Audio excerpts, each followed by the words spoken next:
நேற்று அந்த XL college பற்றி ஒரு வீடியோ போட்டிருந்தேன். அந்த வீடியோ போட்டதுலேருந்து நம்ம டிஎம்ல அந்த காலேஜில் படிக்கிற ஸ்டூடெண்ட்ஸ் அண்ட் அவங்க சர்க்கிளில் இருக்கிற ஃப்ரெண்ட்ஸ் அழுகுறாங்க. அவ்வளோ எமோஷ்னலாக மெசேஜ் அனுப்புகிறாங்க, வாய்ஸ் நோட் அனுப்புகிறாங்க. சில ஃபோட்டோஸ் அண்ட் வீடியோஸும் ஷேர் பண்ணியிருந்தாங்க. அதை நான் உங்களுக்கு மேலே போட்டிருக்கேன் பாருங்கள். எனக்கு உண்மையாகவே என்ன சொல்கிறதே தெரில. ரொம்ப மாதிரி கஷ்டமாக அவ்வளோ எமோஷ்னல் ஆயிடுச்சு பார்த்தோன்னே. இந்த ஸ்டேட் ஆஃப் பீயிங் ஹெல்ப்லெஸ் இருக்குல்ல, அது வந்து ரொம்ப ஒரு கஷ்டமான விஷயம்.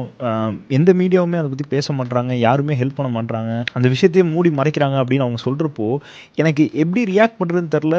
ரொம்ப எமோஷ்னலாக கஷ்டமாக இருக்குது. நம்ம என்ன இதுக்காக பண்ண முடியும் அப்படின்னு யோசிக்கிறப்போ, அஃபிஷியலாக இதை பற்றி பேசாதப்போ நம்ம என்ன பண்ணுறது அப்படிங்கிறதும் தெரியல.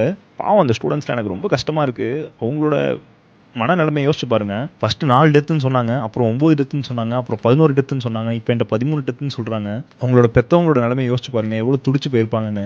அதில் ஒரு ஸ்டூடெண்ட் என்ன சொல்கிறாங்கன்னா, இதெல்லாம் காசு கொடுத்து மறைச்சிடுறாங்கண்ணா, வெளியே தெரிய மாட்டேங்குதாண்ணா அப்படின்னு சொல்கிறாங்க. இந்த மீடியாவுக்கு நீங்கள் செலவு பண்ணுற காசை சாப்பாட்லையும் தண்ணிலையும் செலவு பண்ணியிருந்தா இந்த பிரச்சனையே வந்திருக்காது. எனக்கு என்ன சொல்கிறதுன்னு தெரில மக்களே. ஒரு பொண்ணு அவ்வளோ அழுகுறாங்க, எதுவுமே பண்ண முடியாமல் கஷ்டமாக இருக்குது.